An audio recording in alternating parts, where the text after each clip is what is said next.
안녕하세요. 저는 3살 된 딸을 키우고 있는 30대 여자입니다.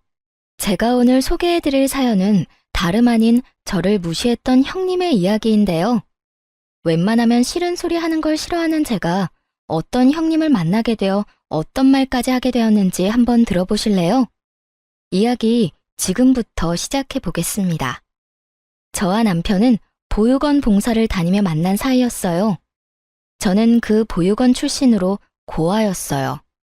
보육원을 나오며 느낀 점이 많았고 돈을 벌기 시작하자 제가 살던 보육원에 자주 오가며 제 동생 같은 아이들과 시간을 보내던 중이었죠.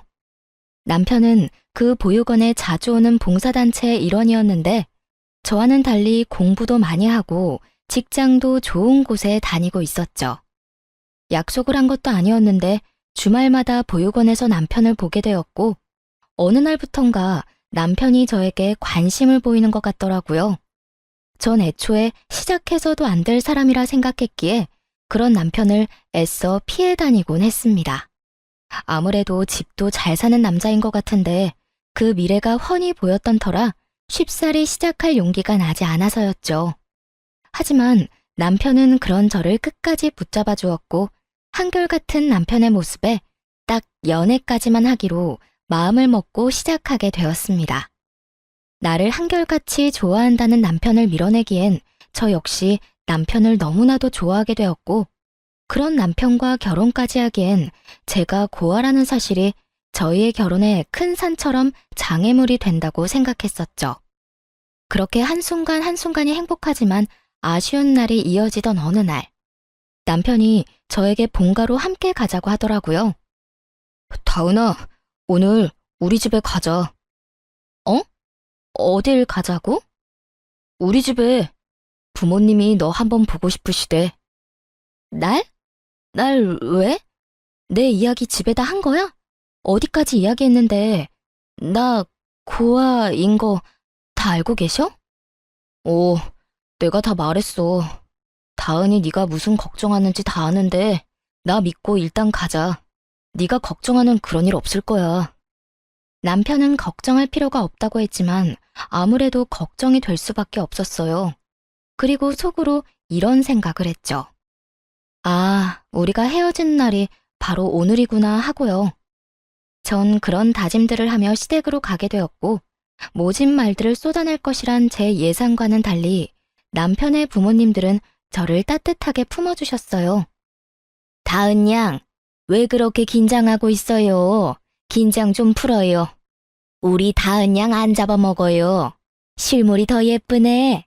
우리 아들놈이 그렇게 다은 양을 귀찮게 했다면서요? 얼마나 대단한 여자길래 우리 아들이 저리도 애타하나 했더니 이렇게 보니 왜 그랬는지 알겠네요. 어쩌면 이렇게 예뻐요? 눈도 맑고 피부도 밝고 우리 아들이 푹 빠질만 하네. 어허, 이 사람아. 귀한 손님 불러놓고 계속 세워둘 거야? 얼른 밥부터 먹어야 할 거 아니야. 얼른 여기 편하게 앉아요. 저 사람이 손님 온다고 이것저것 많이 했어요. 내가 말했지? 걱정하지 말라고. 우리 부모님이 사진 말고 실물 보고 싶다고 하도 성하셔서 오자고 한 거야. 우리 집에선 너 웬만한 연예인보다 더 인기가 많다고. 그러니까 긴장 그만하고 앉아서 밥부터 먹자.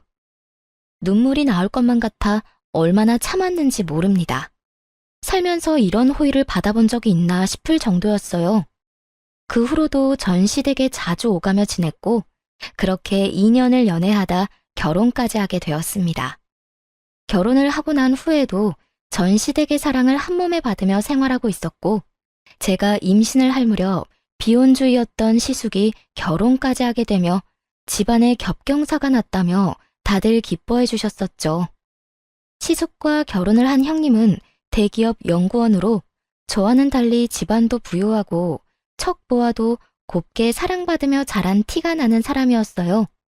그런 형님은 시댁 식구들에게도 잘했는데 단 한 사람, 저만 무시당한다는 느낌을 지울 수가 없었어요. 아무래도 어려운 시댁에서 그나마 의지할 수 있고 편히 대할 사람은 저뿐이라고 하지만 편해서 그렇다고 하기엔 선을 넘는 말들을 하곤 했죠. 하루는 시어머니가 접시를 주며 거기에 반찬을 담아내라고 하셨어요. 그래서 받아든 접시에 반찬을 담고 있는데 형님이 다가와 접시를 빼앗아 들더니 이런 말을 하더라고요. 동서, 여기에 그 반찬을 담으려고? 아무리 미적 감각이 떨어진다고 해도 이건 좀 아니지 않아? 딱 봐도 식욕 떨어지게 만드는 색조합이잖아.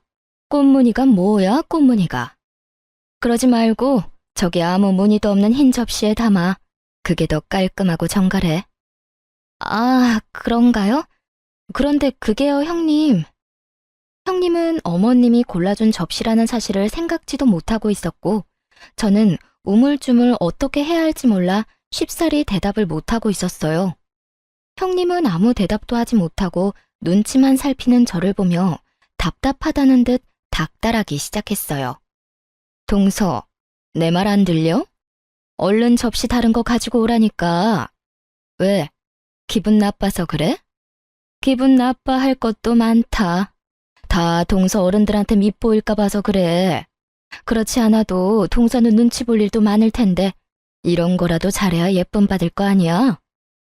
아니, 기분 나쁘고 그런 게 아니라요. 사실 이거 어머님이 골라주신 거예요. 결국 저는 시모가 골라주신 접시라며 사실대로 형님에게 말했고, 형님은 순간 많이 당황한 듯 놀란 눈으로 저를 보더라고요. 이거 어머님이 골라주신 건데 그래도 바꿀까요? 저는 상관없긴 한데 아무래도 어머님이 아시면 기분 나빠하실 수도 있을 것 같아서요. 어떻게 할까요? 접시 바꿀까요? 저는 조심스럽게 물었고 형님이 무어라 말을 하려는 순간 어느새 주방으로 들어온 시모가 말을 보탰어요. 그래, 그거 내가 골라줬는데 왜 문제 있니? 아, 아니요. 아무 문제 없어요. 형님은 많이 당황한 듯 애써 웃으며 상황을 모면하려고 했지만 이미 시모는 저를 무시하는 말을 다 들은 듯 형님에게 조금은 날선 목소리로 추궁하기 시작하더군요. 그런데 첫째야, 너 둘째한테 왜 그런 식으로 이야기하니? 네? 그게 무슨 말씀이세요? 형님은 딱 잡아떼려고 애썼지만 이미 늦은 뒤였죠. 시모의 얼굴은 딱 잡아떼려는 형님을 향해 잔뜩 굳어 있었고 굳은 표정만큼 말투 역시 굳어 있었으니까요. 내가 다 들었어. 너 우리 둘째한테 눈치 볼 일 많다고 하면서 접시라도 잘 골라야 예쁨 받을 거 아니냐고 하지 않았니? 왜 그런 식으로 말하는 거냐고 물었어. 너 혹시 우리 둘째가 부모님이 안 계신다고 무시하는 거니? 아니에요. 그게 동서 탓도 아니고 제가 왜 그런 걸로 동서를 무시하겠어요? 저 그렇게까지 나쁜 사람 아니에요, 어머님. 그저 제가 평소에 흰 접시를 좋아해서 동서한테 흰 접시에 담자고 했는데 동서는 어머님이 주신 접시가 있으니 고민한 모양이더라고요. 저는 어머님이 접시까지 정해주신 줄은 몰랐고요. 그런 과정에서 제가 동서 생각해서 한다는 말이 조금 강하게 나갔나 봐요. 동서, 기분 나빴다면 미안해. 정말 그런 뜻으로 한 말은 아니었어. 아, 아니에요. 전 괜찮아요. 형님은 시모가 나서자 빠르게 사과를 해왔고 저는 180도 달라진 형님의 모습에 떨떠름한 기분이 있긴 했지만 그냥 좋게 상황을 넘기기로 했어요. 시모가 제 편을 들어주어 기분이 풀리기도 했을 뿐더러 지금 제 기분보단 형님의 기분이 더 상해 보였으니까요. 그렇게 형님이 날 무시하고 있다는 사실이 조금 더 명확하게 느껴졌고 그런 느낌이 들자 저도 모르게 형님과의 만남을 피하게 됐습니다. 홀몸도 아니었고 괜한 스트레스를 받고 싶지 않았으니까요. 그러던 어느 날 형님이 모처럼 쉬는 날이라며 잠시 보자는 연락을 해오더군요. 이유는 아기 용품을 좀 사주고 싶다는 것이었는데 마침 저도 아기 물건을 사야 하기에 겸사겸사 형님을 만나게 되었어요. 형님은 저를 보자마자 옷이 그게 뭐냐부터 시작해 가방은 그런 것밖에 없냐는 등 거칠애에 대해 시비를 걸기 시작하더라고요. 동서, 옷장에 그런 옷밖에 없어? 옷이 너무 싼티나는 것 같은데 가방은 또 그게 뭐야? 동서, 이제 나이가 있는데 그런 가방 들고 다니기 창피하지 않아? 네? 그렇잖아. 동서가 평소에 어떻게 하고 다니든 나야 안 보면 그만이지만 최소한 나랑 만날 때는 좀 신경 쓰고 나오지 그랬어. 나랑 너무 차이 나잖아. 내가 동서한테 맞출 수는 없는 노릇이니 다음부턴 동서가 조금만 노력해서 차려입고 와줬으면 좋겠어. 남들이 보면 뭐라고 하겠어? 전 그저 평범한 노란색 원피스에 남편이 사준 가방을 들고 나갔을 뿐인데 그런 식으로 말하니 기분이 나빠오더라고요. 만나자마자 바로 집으로 갈 수도 없는 노릇이고 그렇다고 참고 있기엔 이건 아니다 싶어 시비를 끊어주기로 했죠. 이 인부복이랑 가방이랑 다 남편이 사줬는데 그렇게 별로예요? 남편이 예쁘다고 노래를 부르면서 사준 것들이거든요. 아, 형님이 그렇게 말하니 이상한 것 같기도 하고. 집에 가서 한 소리 해야 하겠네요. 형님이 이거 전부 이상하다고 하던데 도대체 이런 걸 왜 사줬냐고요. 아, 서방님이 사줬어? 난 몰랐네. 그런데 동서, 서방님한테 뭘 그런 이야기까지 하고 그래? 그런 이야기는 하지 마. 괜히 서방님 오해하겠다. 나는 그냥 동서 옷 한 벌 사주고 싶어서 일부러 트집 잡은 것뿐이야. 내가 그냥 사준다고 하면 동서가 안 받는다고 할까 봐서 말이야. 아, 그랬어요? 난 진짜 이상한 줄 알았어요. 그런 거라면 전 괜찮아요. 인부복 디자인이 전부 거기서 거기라 새로 사도 비슷하더라고요. 배도 더 나오기 시작하면 옷태도 안 나고요. 그냥 있던 거 입을게요. 그럴래? 그러면 이제 아기용품 보러 갈까? 형님은 평소에 식구들의 이목을 엄청나게 신경 쓰는 사람인데 아니나 다를까 제가 남편 이야기를 꺼내니 바로 꽁지를 내려버리더군요. 그런 형님의 모습을 보며 저를 업신여긴다고 확신하게 되었고 저 역시 그런 사람에게 무엇도 받고 싶지 않았어요. 그 뒤로 아기용품을 사준다며 형님은 저를 끌고 다녔지만 다 있다고 하며 아무것도 받지 않았어요. 전 제가 필요한 물건을 사고 무거운 몸을 핑계 삼아 집으로 돌아와 버렸습니다. 집으로 돌아오니 일찍 퇴근한 남편이 저를 기다리고 있었고 저를 향해 걱정스럽게 물어오더라고요. 여보, 무슨 일 있었어?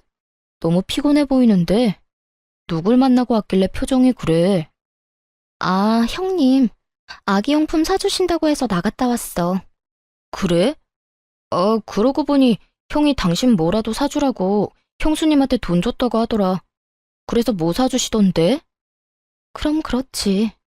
그간 제가 봐온 형님은 절대 스스로 나서서 저에게 뭘 사줄 사람이 아니었으니까요. 뭐든 많이 사주시려고 했는데 그냥 내가 안 받았어. 불편해서 받고 싶지 않더라고. 필요한 게 없기도 했고. 어? 당신이 뭘 받고 싶지도 않다고 말하는 거 보면 형수님이 당신 마음에 안 든다는 건데 왜? 형수님이랑 무슨 일 있어? 아차 싶었어요.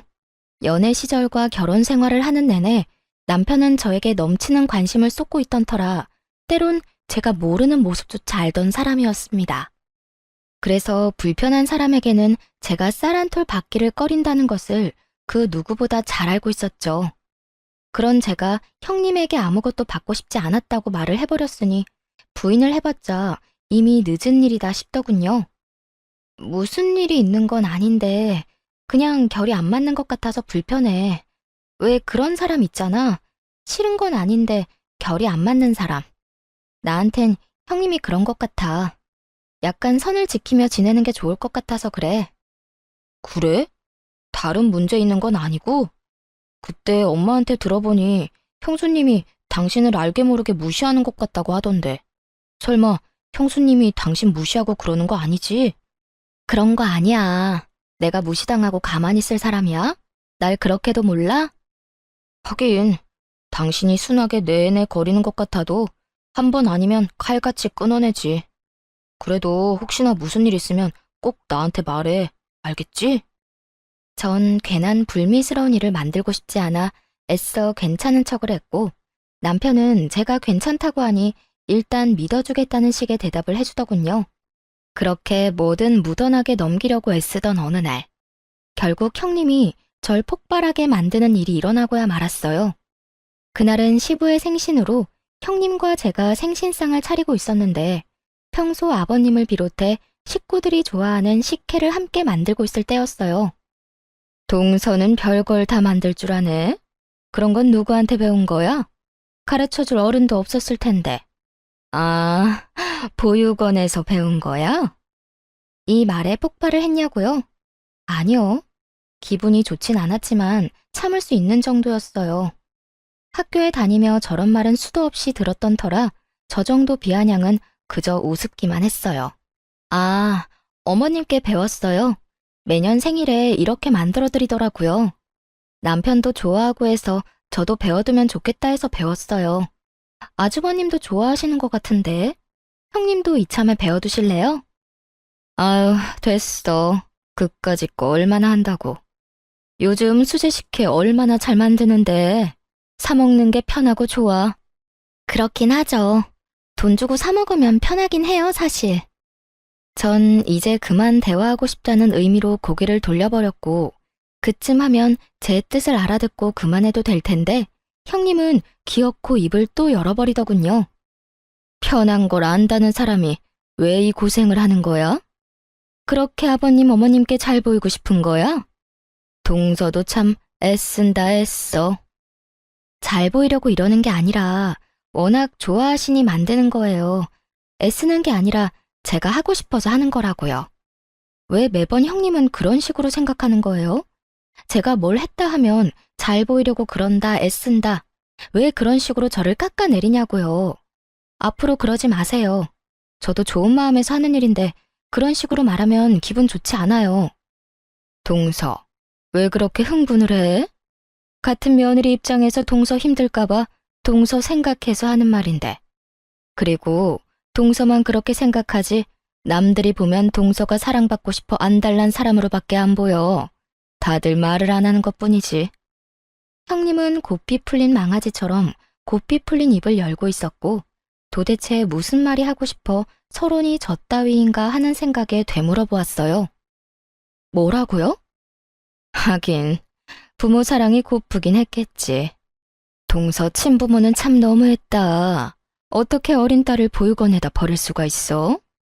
그런데 나 진짜 궁금해서 묻는 건데 동서도 어릴 때 교실에서 돈 없어지면 도둑으로 몰리기도 하고 그랬어?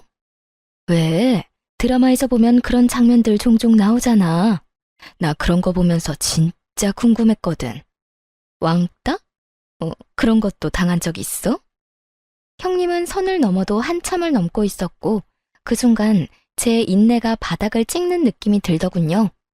그저 드라마에서 나온 장면이었다면 저도 그렇게까지 화가 나지 않았을 겁니다. 하지만 드라마는 현실을 반영하는 것이 많듯 저 역시 그런 경험이 있었어요. 교실에서 돈이나 물건이 없어지면 다 믿는다고 하면서도 알게 모르게 저를 의심하던 눈빛들, 그리고 저를 따돌리려는 아이들이 말이죠. 그런 일이 있었든 없었든 형님의 말은 상처가 되기에 부족함이 없을 텐데 하물며 경험이 있는 저에게 저딴 말을 했으니 저는 폭발하고야 만 것이죠. 저는 폭발했다고 한들 소리를 지르거나 그러지 않습니다. 그저 사람 미쳐버리게 비아냥거릴 뿐이죠. 아, 그런 경험이요? 있긴 하죠. 왜 교실에 딱 그런 애들 있잖아요. 부모 잘난 거밖에 없으면서 꼭 자기가 잘난 것처럼 콧대 높게 굴면서 애먼 사람 괴롭히는 애들. 그런 애들이 주동에서 사람 하나 잡아대면 당해낼 방법이 없더라고요. 그런데 형님 그거 아세요? 꼭 그런 애들이 커서 제 버릇 못 버리고 자기보다 약한 사람이나 자기보다 아랫사람을 그렇게 괴롭히더라고요. 그리고 꼭 그런 인간들이 당하는 사람이 참고 있다는 걸 또 몰라요. 참아줄 때 적당히 하면 참 좋을 텐데 꼭 그 선을 넘어서 피를 보더라고요. 참 멍청하지 않아요? 그 좋은 집안에서 그 좋은 뒷바라지를 받으면서 마음 좀 좋게 쓰고 살지. 왜 그렇게 못되먹게들 사는지 이해가 안 돼요. 그렇지 않나요, 형님? 형님은 대기업 연구원답게 자신을 향한 제 비아냥을 단번에 알아들었고 순식간에 표정을 굳히며 제게 물어오더라고요. 동서, 지금 말에 가시가 있는 것 같다. 형님, 제 말이 생선이라도 되나요? 가시가 있게. 농담인데 안 웃으시네. 그런데요, 형님, 그렇게 정색하고 있을 필요 없지 않아요? 꼭 정곡이라도 찔린 사람 같잖아요. 설마 형님 학창시절에 그런 식으로 사람 괴롭히고 그러진 않았죠? 설마. 나를 뭘로 보고 그런 말을 하는 거야? 난 공부밖에 모르는 모범생이었다고. 형님, 그런데 그거 아세요? 공부 잘하는 모범생들이 나쁜 짓 하려고 마음먹으면 더 재수없고 얄밉게 자라더라고요. 그냥 그렇다고요.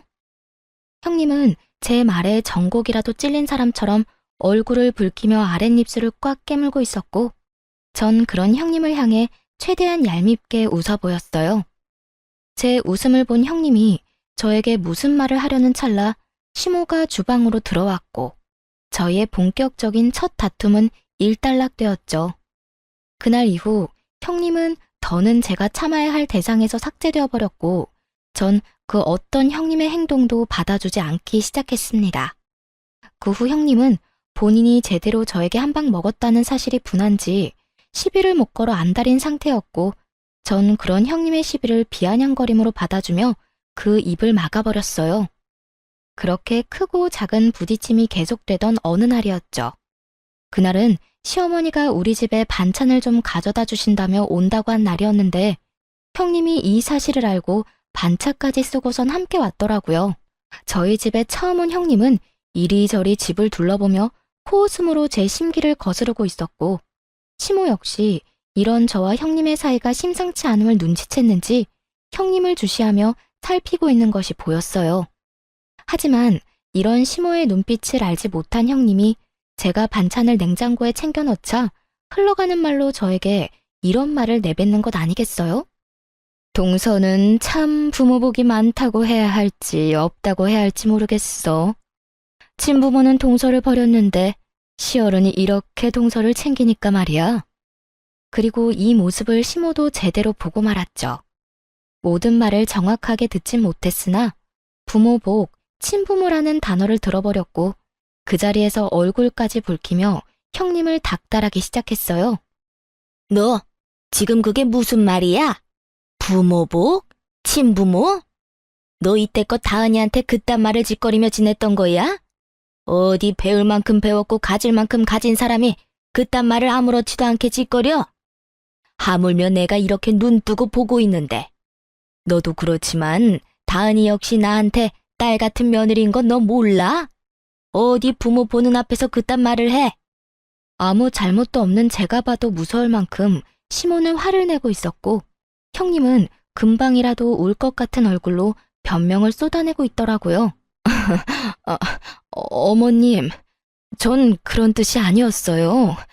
그냥 어머님이 부모처럼 잘 대해주신다, 친부모님 같이 동서를 아끼신다는 의미에서 한 말이었어요. 너 끝까지 이럴 거야? 네 표정, 네 말투가 그런 뜻이 아니었는데 어디서 끝까지 속여 먹으려고 그래? 내가 너 지난번부터 다은이한테 함부로 하는 것 같아도 네가 맏며느리이니 다은이한테 알려줄 것이 있나 보다 하고 참았다. 그래도 네가 다은이보다 많이 배웠고 다은이보다 나이가 많으니 뭐라도 하나 좋은 영향을 주겠지 하고 그냥 지켜봤는데 그 믿음의 결과가 이거야? 내가 웬만하면 이런 말까지 하고 싶지도 않은데 사돈이 너 이렇게 가르쳤니? 도대체 가정교육을 어떻게 받았길래 사람이 이따위로 최악이야? 시모는 형님이 어줍잖은 변명으로 상황을 모면하려는 행동에 더 큰 화가 나버리셨고, 형님은 궁지로 더 내몰리고 있었어요. 어머님, 전 정말 그런 말이 아니었어요. 정말 동서가 너무 불쌍하기도 하고 부럽기도 하고 그래서 그랬던 거예요. 나쁜 뜻은 전혀 없었어요. 네가 왜 다은이를 불쌍하게 여겨? 너한테 그럴 자격이나 있다고 생각해? 다은이가 뭐가 부족해서 너한테 그런 말을 들어야 한단 말이냐고. 너 계속 말 같지도 않은 말 해댈 거야? 그럴수록 네 밑바닥만 드러난다는 생각은 못하니? 어머님, 그게 아니라 저는 억울해서 그래요. 정말 그런 뜻이 아닌데 저만 이렇게 혼내시니까 저도 속상해서 그렇다고요. 기어코 네가 집에서 쫓겨나야 정신을 차릴 거야? 내가 정녕 네 남편한테 오늘 네가 한 짓을 다 알려야 되겠냐고. 어떻게 된 인간이 이런 순간에도 네 감정, 네 상황만 우선시할 수가 있어? 네가 잘못한 건 생각지도 않는 거야? 시모의 입에선 결국 시숙의 말까지 나오게 되었고 그제야 형님은 손이 발이 되게 빌기 시작하더라고요. 어머님, 제가 잘못했어요. 제발 남편한테는 아무 말도 하지 말아주세요. 저 진짜 쫓겨나요. 다 실수였고 다신 이런 일 없도록 할 테니 한 번만 눈 감고 넘어가 주세요. 희인이 너, 내가 지켜볼 거야. 앞으로 내가 보던 말던 이런 짓거리 했다는 말 들리면 다신 우리 집에 발걸음도 못할 줄 알아. 내 며느리 취급 안 해주겠단 말이야. 네, 어머님, 제가 생각이 짧았어요. 죄송해요. 누구한테 사과를 하는 거야? 네가 사과할 사람이 나라고 생각하는 거야? 아, 동서, 미안해. 내가 생각이 짧았어. 앞으로 내가 조심할게. 결국 형님은 저에게 사과를 하게 되었고 사건은 일단락되게 되었습니다. 그렇게 형님은 저에 대한 시비는 잠시 멈추게 되었고 그러는 사이 전 출산을 하게 되었어요. 저는 예쁜 딸을 낳게 되었고 시댁에서도 딸이 없는 집에 귀한 손녀가 태어났다며 기뻐해 주셨어요. 그렇게 행복한 나날들의 연속이었던 저희 집에 먹구름이 드리웠습니다. 갑작스럽게 시부가 교통사고를 당하며 의식이 없는 채로 병원 신세를 지게 된 것이었죠. 그것만 해도 세상이 무너질 것만 같았는데 문제는 또 다른 곳에서 연속해서 일어나기 시작했어요. 시아버지는 사업을 하시던 분이었는데 운영하고 있던 회사에도 적신호가 켜진 것이었어요. 당시 돈도 많이 투자하고 오랫동안 공을 많이 들인 사업이 진행 중이었는데 대표가 의식이 없으니 사업이 중단되어 버리고 이대로 둔다면 사업체 자체가 부도가 될 위기까지 갈 상황이었던 것이었죠. 이런 상황이 되자 처음엔 시부 병원에서 살다시피 하던 형님은 이런저런 핑계를 대며 병원에 오지도 않았고 시숙과의 다툼도 잦아지고 있다는 이야기도 들려오더군요. 어떻게 인간이 저렇게까지 변할 수 있나 하는 생각도 들긴 했지만 그땐 그딴 형님을 신경 쓸 시간의 여유가 없는 상태였습니다.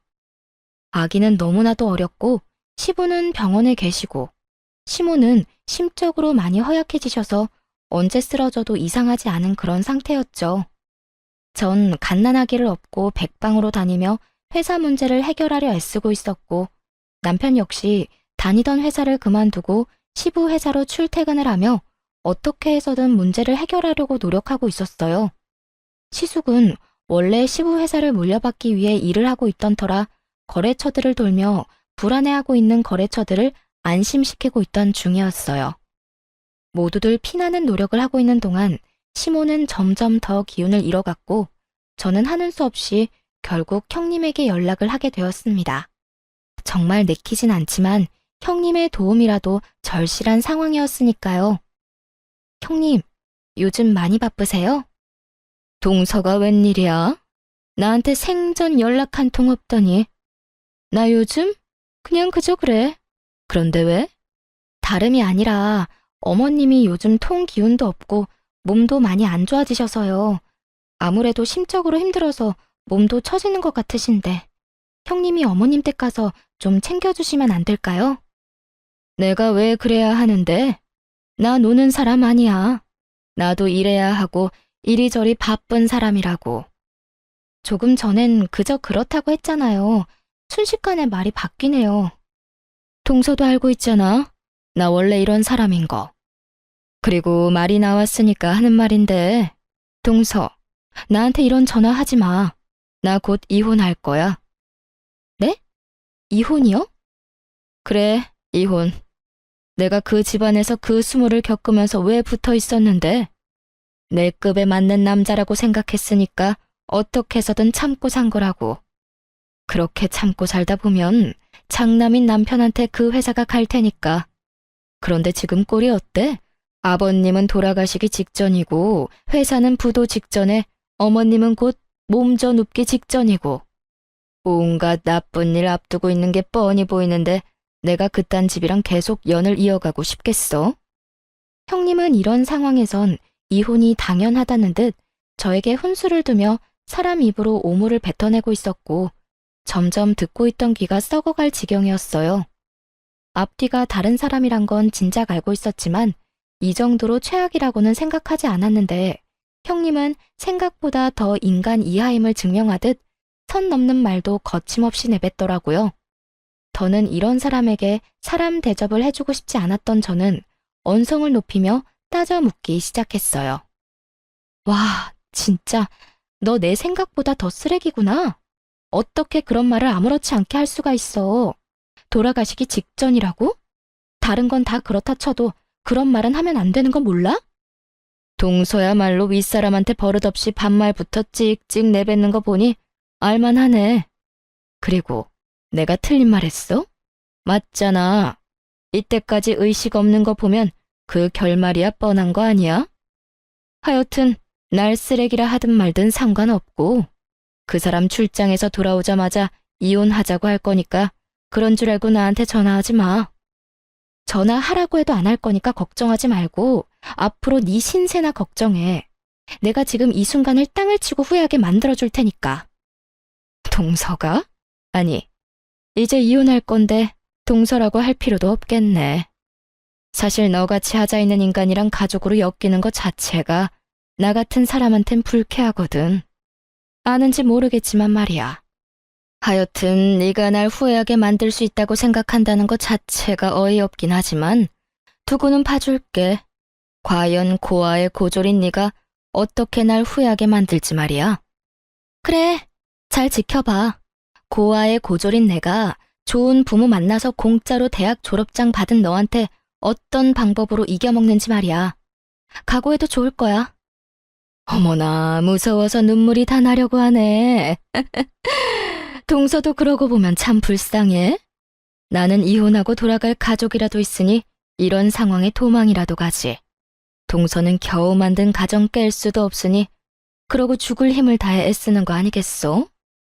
깰 수 없어서 애쓰는 게 아니라 깨고 싶지 않아서 애쓰는 거야. 난 너 같은 인간이 아니니까 말이야. 그래, 그렇게 생각하고 잘 살아봐.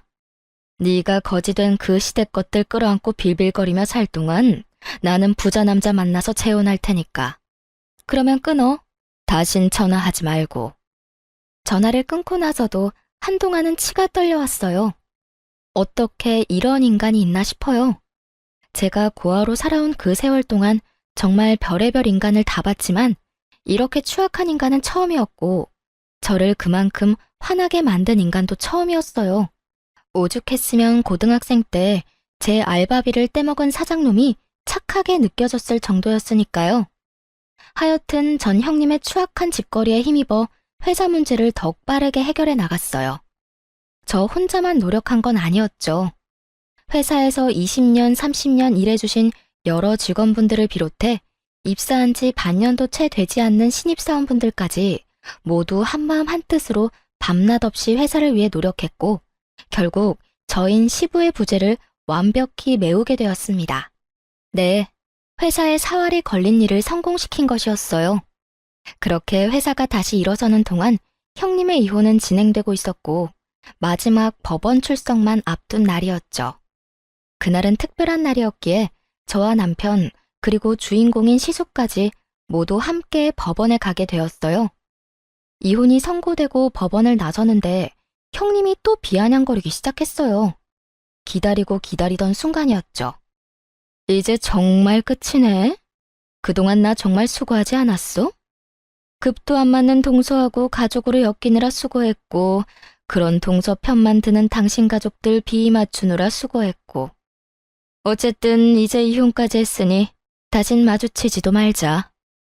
혹시나 쫄딱 망했다고 구질구질하게 찾아오거나 연락하지 말란 말이야. 그러면 가난하게 잘 살아. 형님은 한결같이 인간답지 않은 면모를 뽐내고 있었고 그런 형님을 저와 남편 그리고 시숙은 마음껏 비웃어 주었어요. 저희가 배를 잡고 웃어버리자 불안한 눈빛으로 이유를 묻더군요. 그런 형님에게 시숙은 모든 사실을 알려주었죠. 가난? 어떻게 하지? 당신이 그렇게 간절하게 바라니 가난하게 살아주고는 싶은데 그렇게는 안 될 것 같은데? 뭐? 그게 무슨 말이야? 우리 회사 다시 일어났거든. 거래 성사했고 그 덕에 우리 회사 창립 이래 최고 매출 달성 중이야. 이게 다 당신 덕분이야. 당신 덕분에 우리 모두 없던 힘까지 짜내서 일 열심히 했거든. 거기에다 이렇게 이용까지 해주다니 정말 고맙다, 당신. 뭐? 그게 사실이야? 거짓말이지? 괜히 내 앞에서 불쌍한 모습 보이기 싫어서 일부러 그러는 거지? 그럴 리가 없잖아. 내가 다 알아봤는데. 당신의 회사 가망 없다고 분명히 다 들었는데. 그랬었지. 그대로 뒀다간 가망이 없었겠지. 그런데 어떻게 하지? 거래는 성사했고 결국 우리는 해냈는데 말이야. 거짓말. 다 거짓말이잖아. 형님은 끝까지 그럴 리 없다며 현실을 외면하고 있었고, 그런 형님에게 시숙은 계약 성사 계약서를 내밀며 이렇게 말했어요. 이래도 못 믿겠으면 어쩔 수 없지. 어쨌든 당신이 한 말처럼 다신 만나지도 말자. 구질구질하게 연락하거나 찾아가지도 않을 테니 당신도 그렇게 해주고. 어떻게, 내가 왜 이혼까지 했는데? 쫄딱 망할 줄 알고 한 이혼인데 이러면 안 되는 거잖아. 당신이 진작 나한테 말했어야지. 그랬으면 내가 이혼까진 안 했을 거 아니야. 당신 나한테 거짓말했어? 나랑 이혼하고 싶어서 사업 쫄딱 망했다고 거짓말한 거냐고. 도대체 어떻게 된 일이야? 망해야 할 집이 왜 다시 일어선 거냐고. 형님은 혼자서 막장 소설을 쓰고 있었고, 시숙은 저를 가리키며 이렇게 말했어요. 당신은 잘 몰랐나 본데 우리 재수 씨가 능력이 출중한 사람이야. 임신해서 잠시 쉬고 있었다 뿐이지 우리가 진행하던 그 사업이 원래는 재수 씨가 아이디어 내고 재수 씨가 추진하던 사업이었다고. 원래 주인이 돌아왔는데 그 사업이 어떻게 실패하겠어? 당신한텐 어쨌든 고마워. 당신이 나랑 이혼할 거라고 하면서 우리한테 악담을 퍼부어줬다면서? 우리 재수 씨가 그 말 듣고 힘내서 생각보다 더 빨리 사업을 일으켰지 뭐야. 뭐야? 그게 사실이란 말이야? 저 고아의 고졸 출신이 그런 일을 해냈다고? 그래, 당신이 그렇게 무시하던 재수 씨가 해냈다고. 당신이 또 모르는 게 있는데 재수 씨가 우리 회사에 일하던 시절엔 재수 씨가 나보다 직급이 더 높았어. 그 정도로 능력이 출중한 사람이었단 이 말이지. 그런 사람을 감히 당신이 무시를 해? 당신이 뭐라고 사람을 무시해? 부모 잘 만난 거? 공부 좀 많이 한 거? 그러면 뭐래? 지금 그 모양 그 꼴인데. 그럴 리가 없어. 그럴 리가 없다고. 네, 맞아요. 저는 이미 결혼 전부터 시부의 회사에서 일을 하며 회사 내부의 일을 돕고 있었어요. 생각보다 경영이나 사업 추진에 소질이 있던 저를 시부께서 전적으로 믿고 밀어주셨기 때문에 가능한 일이었죠. 당시 제 직급은 친아들인 시숙보다 높을 정도로 시부는 저를 믿어주셨고, 그랬기에 저도 몰랐던 제 능력을 발견할 수 있었던 거죠. 그렇게 회사에 큰 도움이 되는 사업을 구상하던 중 갑작스레 임신을 하게 되었고, 가족이 무엇보다 중요했던 저는 태어날 아기를 위해 사업에서 한 발 물러서 쉬고 있었던 것이었죠. 이러한 사실을 전혀 몰랐던 형님은 저를 무시했던 것뿐 아니라 회사에 닥친 위기를 아무도 해결하지 못할 것이라 믿어 의심치 않았던 것이었어요. 모든 사실을 알게 된 형님은 자리에 주저앉아선 믿을 수 없다는 듯 혼잣말을 중얼거린다 싶더니 이내 정신을 차린 듯 시숙을 잡고 늘어졌어요. 여보, 내가 진짜 미쳤었나 봐. 내가 잠시 정신이 나갔었어. 우리 이혼 없던 일로 하자. 응? 제발, 내가 이렇게 빌게. 방금 내 말 못 들었어? 이혼해줘서 고맙다는 말. 그렇게 고마운 이혼인데 내가 왜 그걸 없던 일로 만들겠어? 난 절대 그럴 생각 없어. 여보, 그러지 말고. 우리 좋았잖아. 우리 사랑했었잖아. 당신이 나한테 한 번만 더 기회 주면 내가 정말 잘하면서 살게. 아버님 병간호도 내가 도맡아서 할 거고 어머님께도 더 잘하면서 살게. 기회? 그 기회는 당신이 잡고 싶을 때면 다 잡을 수 있다고 생각하는 거야? 안타깝지만 이제 당신한텐 기회라고는 없어. 그러니까 구질구질하게 굴지 말고 잘 살아. 얼마나 잘 살 수 있을지는 모르겠지만.